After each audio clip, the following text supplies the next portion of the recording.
Hi everyone, welcome to Planted Seed. My name is Jessica and I'm the owner of Planted Seed. Today on What's Your Story Wednesdays, I have Tony here with us. One of my favorite people. I think I've said that about every single person I interviewed. But we just have this thing. I don't know what's happening. We just have this thing, and obviously we also went to school together. So, we also have that commonality. And yeah, tell us about you a little bit. That's kind of like this person that says they have like 10 best friends. Oh, whatever. But I really do. What was the question? Oh, tell us about you. Okay. Hi, my name is Antonio Parrales. On my Instagram, I'm Lessons from Tony. We went to high school together, and the reason why I'm excited to be here is because she is such a connector. And if you know her, I feel like what she's put on this earth for, which we've discussed many times, is to bring people together, and she does such a great job. So thank you. Hopefully my message helps somebody, or somebody reaches out to me and we connect them. Everybody can connect. Yeah, excellent. So obviously we brought up that we went to high school together. Yes. You were in a different class, but can you just tell me about your experience? Is there anything that you experienced while you were in high school that was, insecurities, anything in that nature? So the funniest thing is that I grew up in Jersey City. Mm-hmm. So same, Chilltown. So the first year, the first part of the year, I went to Dickinson High School. Wow. So being a kid from Jersey City, I was always a very mild-mannered kid, and I understood how to navigate gangs and the bad kids. I wasn't a bad kid, I just was around them, but not a part of them. So I was in a safe space. So going from Dickinson High School to North Bergen, I was just this is heaven. Yeah. It was everybody, even people that were acting tough, I was you're really not even tough at all. You're just acting tough. Yeah. So it's called a mechanism, coping mechanism, so projection. The transition was pretty simple. And in high school, for me, it was just, I had cool friends. I wasn't I wasn't part of the cool group, but I had some cool friends that had me around. So I just kind of navigated. Well, we were cool. Yeah, but I wasn't the cool kid. I was an auxiliary person. I wasn't the cool kid either. You were definitely the cool I was not.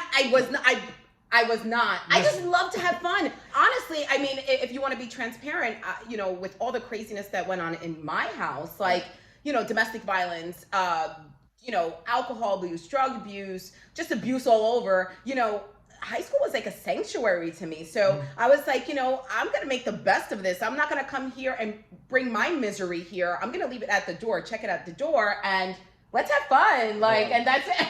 I love, that's you. Right. I see that. But you are also there's an energy that you bring. And I think that people attract to it, which is why you have such a network. You're so amazing. Thank you. But today is about you. I'll take it. It's about you.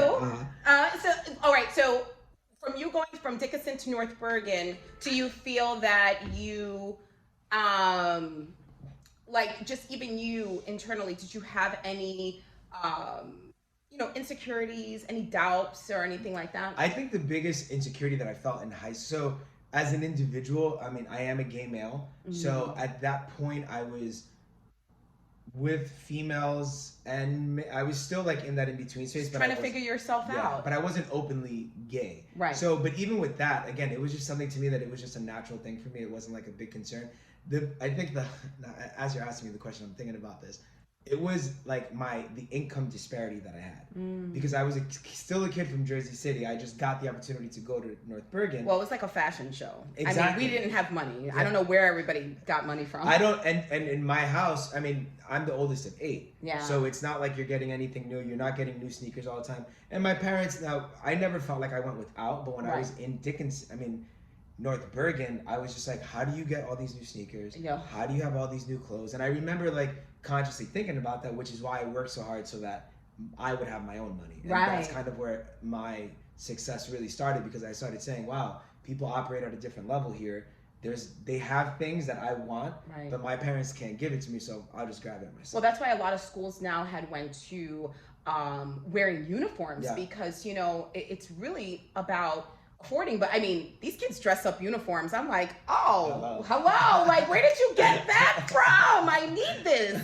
I'm what size is this? There's actually one student, she's a former student, and I hope she sees this. She came in with Tim's on with the uniform, these door knocker earrings, and I said, "Are you from the '90s? Like, where did you come from?" And they just really, and she just really styled it. She did what she had to do. So, did she have her name in the earring? No, or baby girl. No, no. It was actually some real cute door knockers. But, so did you have like any role models? Did you have any role models like while you were in high school, like anyone that you looked up to? Because I feel like a lot of our teens right now, they don't have that. They don't have that outlet. Mm-hmm. You know, whether a single parent, you know, even parents together, they just don't have that, like someone to like kind of look up to sometimes. So honestly, I didn't. The first role model that I had was in college, and he was also the first African American male that I witnessed wear a shirt and tie every single day. And I remember, so in high school, I wasn't the best student. I was like a C student, and I remember being like, they told me like I was in the bottom like of the graduating class, like I was in the bottom like 10%. Funny that I became a college professor, but like it's just I wasn't challenged. I wasn't applying myself. I was more concerned just about like enjoying and having fun. So I didn't really have a mentor in high school. I got a mentor in college more than in high school. But again, in high school, I was just trying to get by. I wasn't trying to achieve much. I was just like, I'm out of Dickinson, so I'm safe. I'm safe. I'm in North Bergen, so let me just like enjoy like this space. Yeah. Well, even did you have a mentor in high school? No, actually. Well, you know who my mentors? Like I always did well with older people, experienced people. So my teachers were, I mean, I could say, you know, I don't even want to mention his name on here, but my senior year Algebra 2 teacher, he turned around and he's like, you know, you will take your lunch. You're not going to be hanging out in the lunchroom. You're going upstairs. You're going to work on this, and would make me cry every day. Like, you're not going to walk on stage, because before you weren't allowed to walk on stage unless you passed all your classes. Wait, you can do that now? Yeah, you can do that now. I know. Wait, hold on. If I don't pass all my classes, I can still walk on stage for the facade that I'm graduating. Indeed, and then you can go to summer school and pick up your diploma when you're done. Give it participation trophy. Yeah. This is where we are. That's scary. Okay. Yeah. So with that being said, you know, that meant a lot to me. Like, I needed to graduate. I needed to have perfection. I'm the oldest of 3, you know, so I always needed to have that perfection, just to be like, no, I need to pass. And again, similar, like, I think that some of us, when we were in high school, when we were teens, we were just trying to figure ourselves out, and also figure out, like, our friends were our priority, being cool, you know, just trying different things, and school wasn't a priority. Obviously, you know, we kind of, we know that now, right? We know that now, but this is what we can be able to, you know, share with teens, and hopefully that this resonates, you know. So, kind of just to go back to that, you know, you admittedly saying that you were a gay man, although you were dating both men and female, I guess my question to you is, did you have that struggle? Like, because remember, we didn't have social media. Like, and now it's like it's much more accepting. I feel.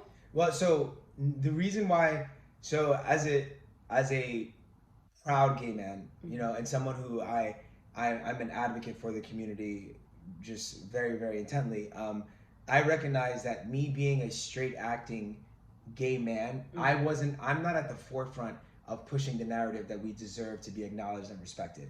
It's the queen that's walking down the hallway with his bright bags and maybe his nails painted, that everybody's looking at and being like, you know, that they're feeling the resistance, but they're also the pusher of it.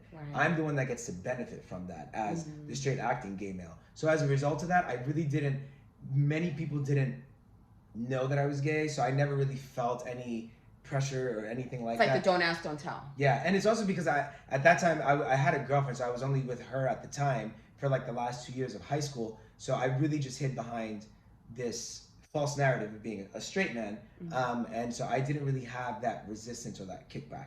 And then if I did know somebody who was gay, I was almost an advocate for them, kind of thinking that I am advocating in some way. But I take now as an adult gay man, the sissy queen is the one that's pushing our agenda, not the straight guy that gets to hide the way that I was able to. So. Ooh, that was powerful.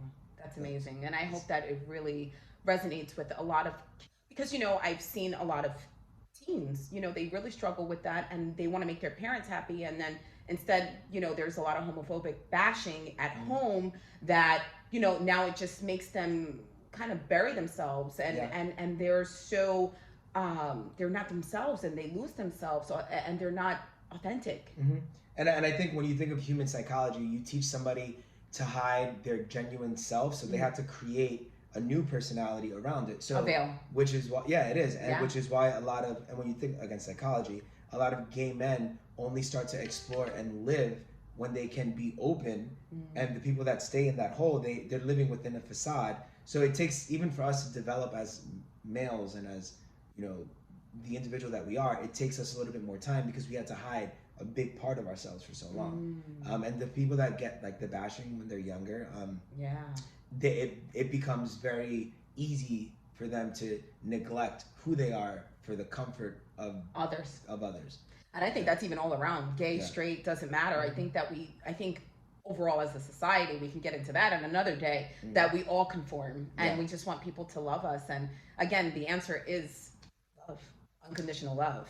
I know. So tell me a fun fact. Do you have a fun fact? A fun fact about me. I'm like scared what's gonna come out of his mouth. A fun fact about me. Could you a fun fact is that I've driven across country 5 times. Oh, I didn't know that. Oh, Miguel too. Yeah. The one that you just seen this week. Go ahead. Really? Yeah. That's awesome. He has like a van and everything. It's amazing. That okay. I was like, wait, I thought I was talking about myself. Oh yeah. Well, so I've driven and I think that's probably the most interesting. I mean, I've jumped out of planes and like I've lived in different. I've never done that. I've lived in like 8 states. So I've moved. But I think the reason why that's interesting is because it really creates who I am. Because you can put me in any situation, and I'll be like, I'll figure it out. No doubt. Yeah, but I've driven across adversity. 5 times. Yeah, that's the resilience, obviously. Okay, so do you want to tell our audience what you're doing with yourself now? And obviously in the beginning you kind of shared your Instagram. Obviously I'll put it down below. But yeah, tell us, I know that COVID kind of stopped your public speaking a little bit, but go ahead, tell us a little bit about that. So I'm a leadership consultant for organizations. So I come in and I train executives on how to engage, retain, and develop their people, especially the millennial group, because we operate, even though we're like on the older side of the millennial group. They're like, you ain't no millennial. Mad old.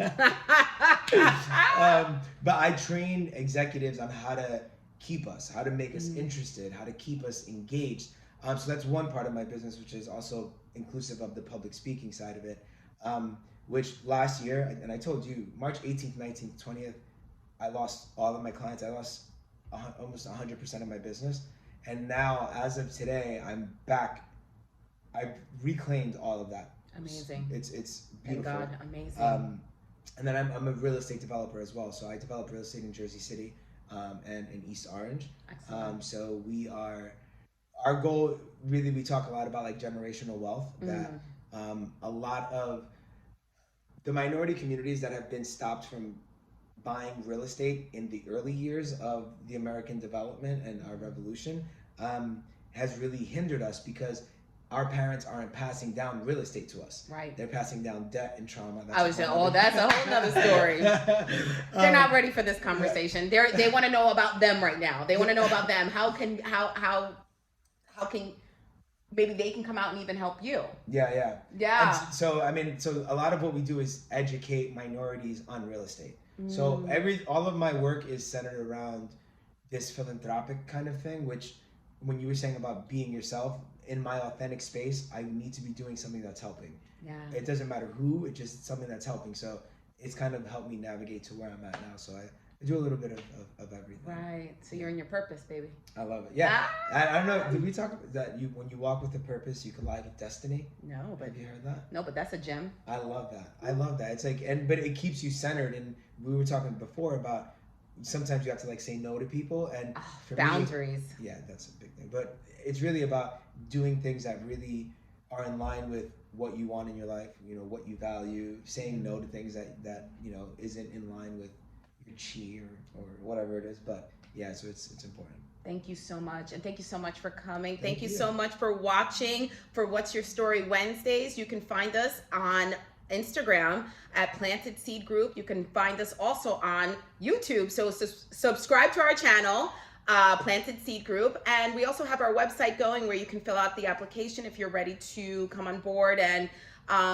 make your voice heard. So you can find us at planted-seedgroup.com. And thank you so much. Bye.